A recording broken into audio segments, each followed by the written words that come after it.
Positivity rate है वो अभी भी घट रहा है और अब वो घटकर 7.18% हो गया है।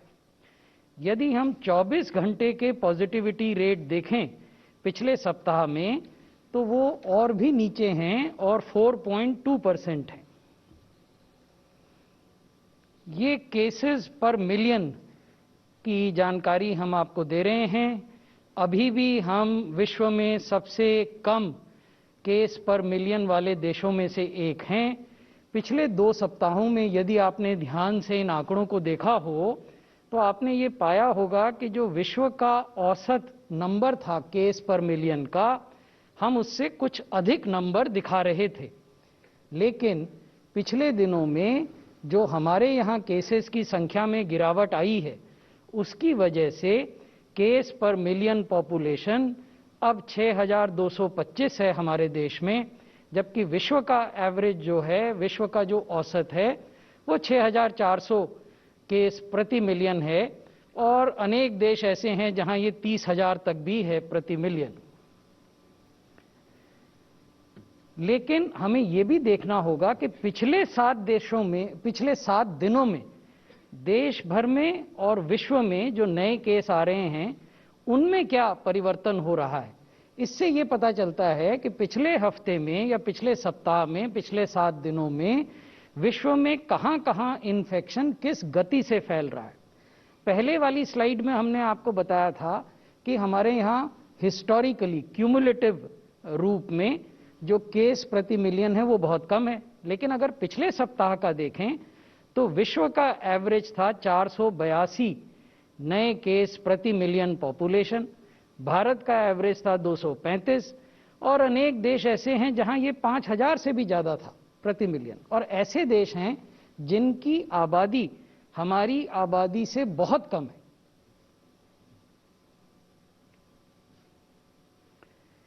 ये मृत्यु के आंकड़े हैं, डेथ पर मिलियन पॉपुलेशन। भारत में ये 92 मृत्यु हैं प्रति मिलियन पॉपुलेशन की। विश्व का जो एवरेज है वो 160 डेथ है प्रति मिलियन और बाकी देशों के भी हमने आंकड़े दिए हैं जहां 700, 750 से अधिक मृत्यु हैं। लेकिन जैसा मैंने कहा कि ये क्यूमुलेटिव या हिस्टोरिकल आंकड़े हैं, पिछले सप्ताह क्या हुआ वो भी देखना महत्वपूर्ण है। अगर हम नई मृत्यु जो कोविड से हुई पिछले 750 से अधिक मृत्यु हैं, लेकिन जैसा मैंने कहा कि ये क्यूमुलेटिव या हिस्टोरिकल आंकड़े हैं, पिछले सप्ताह क्या हुआ वो भी देखना महत्वपूर्ण है। अगर हम नई मृत्यु जो कोविड से हुई पिछले सप्ताह पूरे विश्व में उसको देखें तो विश्व का औसत 7 था, 7 न्यू डेथ्स पर मिलियन ऑफ पॉपुलेशन। हमारे देश का औसत था 3 डेथ्स पर मिलियन पॉपुलेशन और अनेक देश ऐसे हैं जहां ये 20, 30, 50 तक भी था। तो यानी विश्व में अनेक देश ऐसे हैं जहां नई सर्ज देखी जा रही है नंबर्स में और मृत्यु में, जबकि भारत में अभी तक सबके सम्मिलित प्रयासों से, केंद्र सरकार के प्रयास से, राज्य सरकार के प्रयास से, संघ शासित क्षेत्रों के प्रयास से ये नंबर नियंत्रण में है। जो एक्टिव केसेस हैं देश में अब वो केवल 6% रह गए हैं और जो रिकवरी रेट है वो 92% से अधिक हो गया है। तो जो इस ग्राफ का हरा हिस्सा है, the part of the graph that is shown in green represents the recovered cases. हरा हिस्सा दिखाता है वो मामले जो रिकवर हो गए, अपने घरों में चले गए, अभी सकुशल हैं। और इस ग्राफ का जो नीला हिस्सा है वो दिखाता है जो केसेस अभी भी एक्टिव हैं, यानी या तो अस्पतालों में हैं या घरों में होम आइसोलेशन में, मेडिकल केयर में हैं। तो जो एक्टिव केसेस हैं वो केवल 5.83% हैं और यही हम कह रहे हैं कि 6% से कम हो गए हैं एक्टिव केसेस। अब पिछले 24 घंटे की तस्वीर हम आपको दिखाना चाहते हैं। पिछले 24 घंटे में 6 राज्य और यूटीज ऐसे हैं जहां की नए केसेस, देश भर में जो नए केस हुए उनका 54% वहां से रिपोर्ट हुआ। दिल्ली ने 5,000 केस रिपोर्ट किए पिछले 24 घंटे में, 5,000 से कुछ ज़्यादा। पश्चिम बंगाल ने 3,900, केरला ने 3,500, महाराष्ट्र ने 3,200, हरियाणा ने 2,400 और तमिलनाडु ने 2,200। तो ये वो राज्य हैं जिन्होंने पिछले 24 घंटे में सबसे ज़्यादा नए केसेस रिपोर्ट किए। और ये तस्वीर उन राज्यों की है जिन्होंने पिछले 24 घंटे में 62% मृत्यु, नई मृत्यु रिपोर्ट की कोविड से होने वाली। महाराष्ट्र में 85, दिल्ली में 71, ये एब्सोल्यूट नंबर्स हैं नए मृत्यु के। वेस्ट बंगाल ने 56, उत्तर प्रदेश ने 25, केरला ने 22 और पंजाब ने 20। तो 62% जो नई मृत्यु रिपोर्ट हुई पूरे देश भर में, वो इन 6 राज्यों और यूनियन टेरिटरीज में हुई। तो आगे जाते हुए हमारी प्रार्थना और हमारी अपेक्षा समुदाय से, राज्य सरकारों से और हम सब से, जो भी स्टेक होल्डर्स हैं इसमें, क्या है?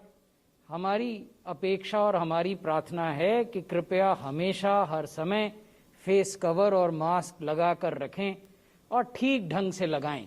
मास्क लगाने का मतलब है कि आपकी नाक, आपका मुंह कवर्ड हो उससे। फिजिकल डिस्टेंस मेंटेन करके रखें, जिसको हम 2 गज की दूरी भी कहते हैं, और हाथों को निरंतर साबुन और पानी से धोएं। ये 3 चीजें हम बार बार दोहराते हैं, आज भी दोहरा रहे हैं। हमारी आशा है, हमारा विश्वास है कि अगर हम सब इन नियमों का पालन करेंगे तो हम आगे जाते हुए इस बीमारी पर जो नियंत्रण हमने पाया है और जो पकड़ पाई है उसको और बेहतर बना सकेंगे, नंबर्स और घटेंगे, मृत्यु भी घटेंगी। धन्यवाद। Thank you sir. Friends, we can take some questions. I think, sir, first we take online question. Is the government considering any tie-up with Pfizer for their COVID vaccine? And does India have the infrastructure for the specialized cold chain requirement for this vaccine? The National Expert Group on Vaccine Administration is in dialogue with all vaccine manufacturers, including domestic manufacturers as well as foreign manufacturers. When we continue this dialogue, we not only look at the status of development of their vaccines, we also look at the regulatory approvals, where have they progressed, and we also engage in a dialogue about the logistical requirements if such vaccines have to be stored at temperatures which may range from 2 to 8 to -50 to -70 to -90 degrees, as well as the doses that will be required to be administered. This is a continuously changing dynamic situation, and if and when regulatory approval comes, we would share it with you. 13. So since the flavor of the day is Bihar, I wanted to ask, Bihar has amazing COVID numbers. It has a less than 2% positivity. It has 0.5 CFR. And this despite the fact that there were so many violations that the Election Commission was forced to issue an advisory to political parties saying, please ensure that COVID appropriate behavior happens. What is the secret of Bihar's numbers, sir, COVID numbers? How did Bihar control COVID? Bihar has so far done 1,15,21,841 tests, to be exactly precise, out of which 12,93,900 odd are RT-PCR tests, which means that whatever total number of tests Bihar has done, roughly 12% are RT-PCR and remaining are rapid antigen tests. So you can always argue that a large number of tests are rapid antigen tests, but Bihar has also been advised by us that whenever they conduct the rapid antigen tests, those who are symptomatic negatives must mandatorily be subjected to RT-PCR. This is the advice that we give to all states and to all UTs, because we would not want any undetected person to move around in the society and spread infection. We had also deputed during the election campaigning period a central team to Bihar, which had found certain good practices, which had also found certain areas of concern. Particularly, that team found that outside urban centers, the wearing of mask, maintenance of physical distance, and hand hygiene were less than satisfactory. So those findings we have shared with the state government, as we do in respect of other states. And we are happy to report that once we submitted those findings for the consideration of states, requisite corrective action was initiated by Bihar. Sir, another online question. What is the ratio of RT-PCR and rapid antigen tests in total daily tests? How has the ratio changed over the last 2 months? Hasn't this been asked many times, but we will still answer. You see, if we look at today morning's figure, because again this is dynamic, this keeps on changing. As of today morning, in the country as a whole, 46% was the RT-PCR tests, 49% were rapid antigen tests, 5% were tests carried out using TrueNat and CBNat. We track this for each state, for each UT and nationally. Number 15. Sir, जैसा भी आपने बताया भी कि आंकड़े धीरे धीरे कम हो रहे हैं, केसेस कम हो रहे हैं, एक्टिव केसेस, लेकिन तुलना करें तो दिल्ली में पिछले कुछ समय में लगातार केसेस बढ़े हैं। और आपकी स्टडी के मुताबिक कौन कौन से ऐसे फैक्टर्स हैं जिसकी वजह से दिल्ली में इतनी तेजी से केसेस लगातार बढ़ रहे हैं, और क्या इंतजाम किए जा रहे हैं इसके लिए? जो फैक्टर्स हैं वो तो आपको मालूम है, बताया भी जा चुका है कि एक तो एयर पोल्यूशन, एक कोल्ड वेदर, एक फेस्टिवल्स, एक शादी का सीज़न, तो इन सब की वजह से लोग ज़्यादा एकत्रित हो रहे हैं एक जगह पे। थोड़ा सा मास्क के आप लोग की वजह से काफ़ी लोग मास्क पहन रहे हैं और उसको आप लोग और बढ़ाएंगे तो और अच्छा रहेगा। 2 गज की दूरी मार्केट्स में नहीं मेंटेन कर रहे हैं, वो थोड़ा सा और है। और कुछ लोग दिल्ली एनसीआर रीजन से भी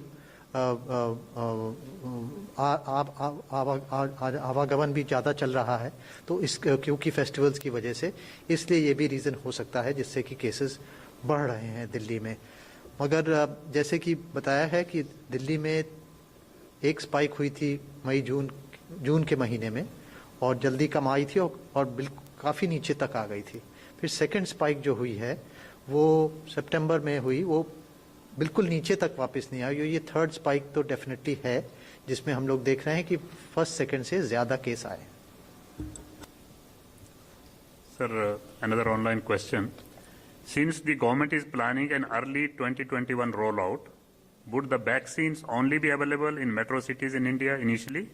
If so, what are the challenges in the transporting them to reach second or third tier towns in the country? You see, Government of India does not make any discrimination between metro and non-metro.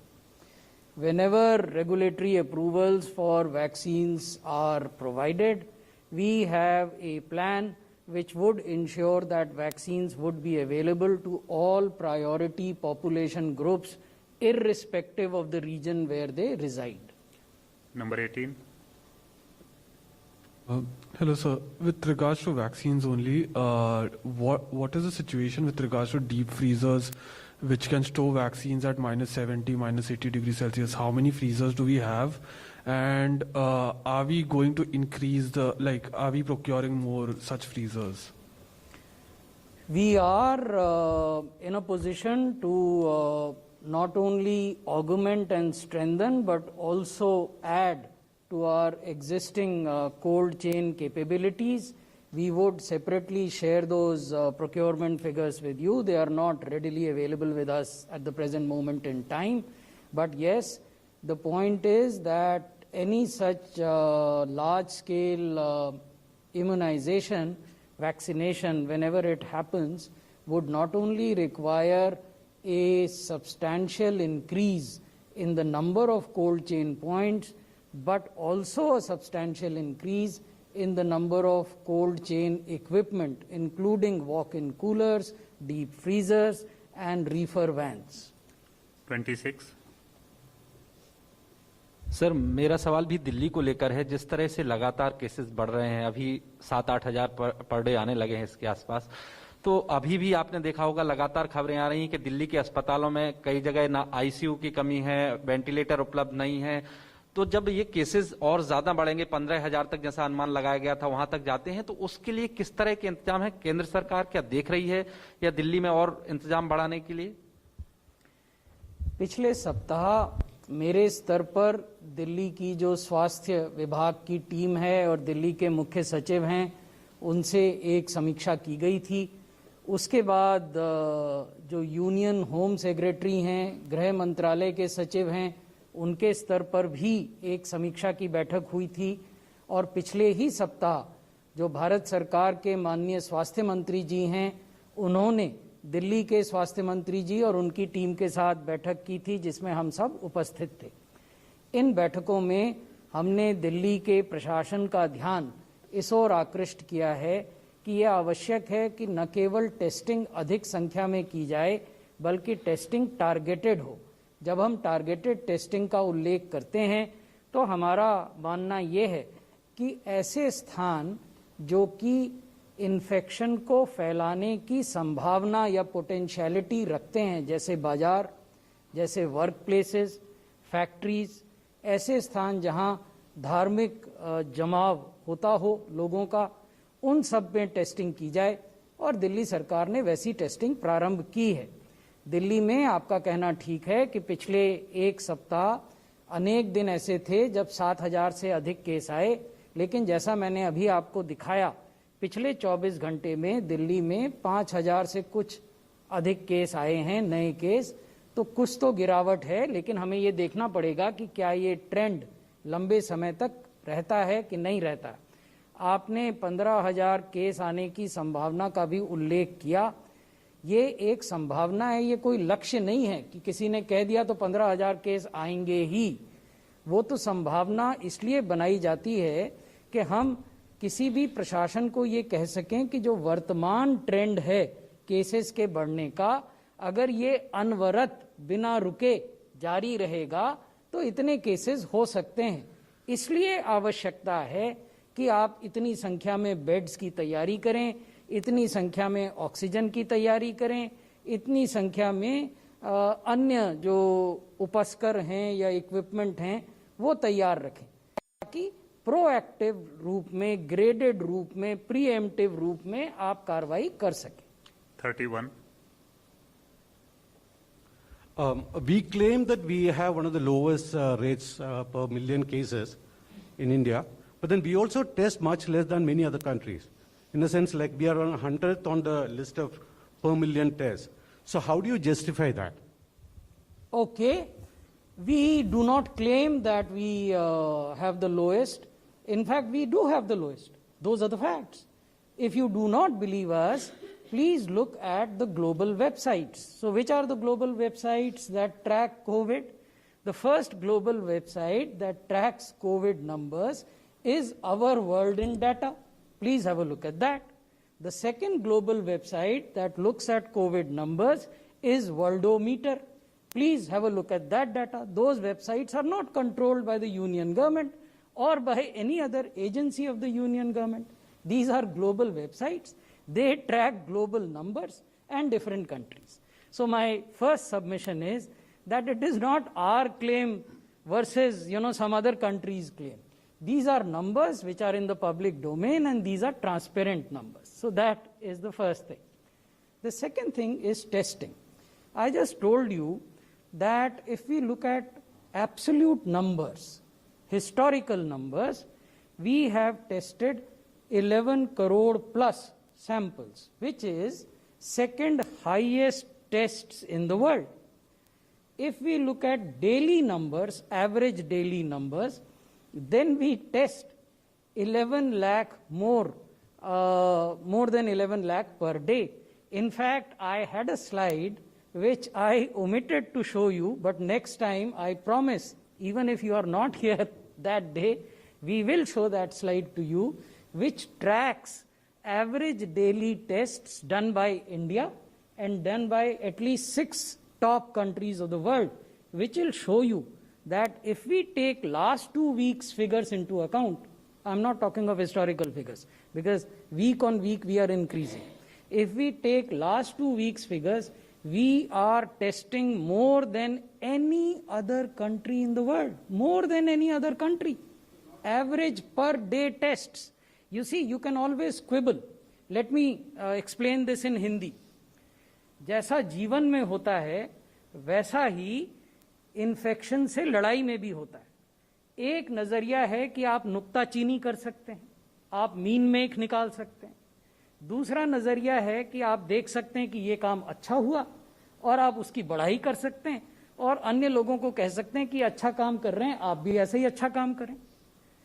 तो ये निर्णय हमको करना है कि क्या हम नुक्ताचीनी का रवैया अपनाएंगे, क्या हम मीन मेक करने का रवैया अपनाएंगे, क्या हम केवल खोट ढूंढने का रवैया अपनाएंगे, कि क्या हम अच्छी चीजों को स्वीकार करेंगे, उनको बड़े पैमाने पे करने का प्रयास करेंगे और जहां भी हमारे प्रयास में कुछ कमी रह गई है उसको सुधारने का प्रयास करेंगे।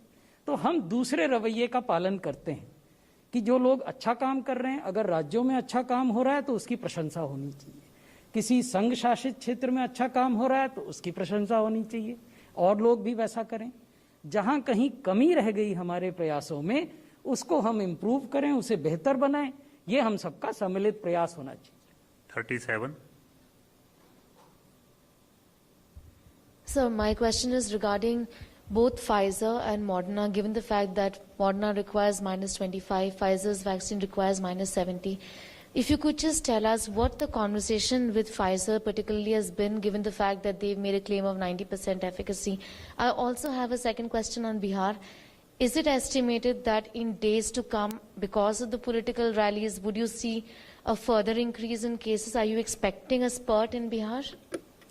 You see, in respect of both your questions, I would not be in a position to give you very specific answers. The first question of what are the specifics of our conversation with a vaccine manufacturer is not something that we would be revealing at such a forum. However, when it reaches any kind of finality, we would be in a position to share that information with you.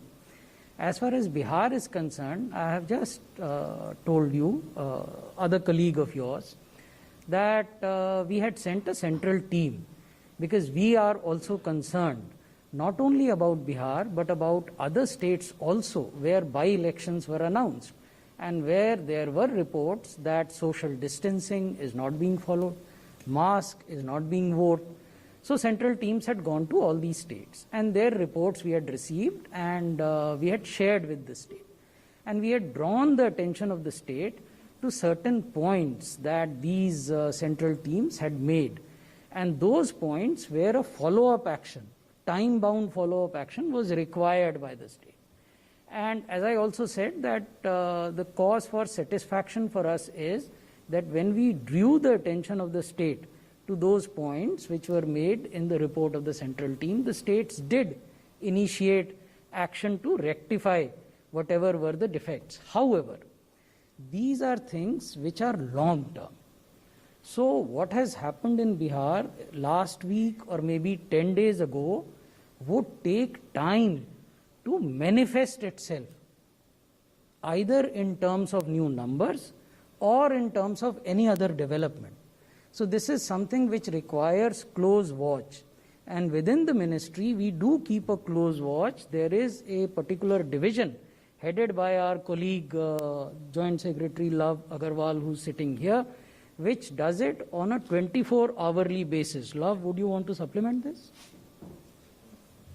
Sir, we monitor all the numbers and as and when there is any action to be initiated at any point of time, we generally react to that. We coordinate with state also, sir. Last question, 152. Sir, क्या Delhi community transmission के stage में आ गई है और क्या इस festival season में cases और बढ़ेंगे? क्या इसकी संभावना है? देखिए, फेस्टिवल के बारे में तो डीजी आईसीएमआर ने भी आपको बताया कि जब भी कोई इस प्रकार का अवसर होता है, जब लोग एक जगह पर एकत्रित होते हैं, चाहे वो त्योहार का अवसर हो या कोई समारोह हो, जैसे इन्होंने शादी का उदाहरण दिया, इस मौसम में शादियों के भी मुहूर्त होते हैं, या अन्य कोई आयोजन हो, और भीड़ भाड़ में लोग अगर मास्क नहीं पहन रहे हैं, फिजिकल दूरी नहीं मेंटेन करके रख रहे हैं, तो इस बात की संभावना तो रहती है कि इन्फेक्शन फैल सकता है। तो इसलिए ये तो हम लगातार लोगों को बताते हैं। जहाँ तक कम्युनिटी ट्रांसमिशन का प्रश्न है, मुझे ये लगता है कि कई बार कम्युनिटी ट्रांसमिशन पर जो विमर्श होता है वो सूचना पर कम आधारित होता है और अन्य बातों पर अधिक आधारित होता है।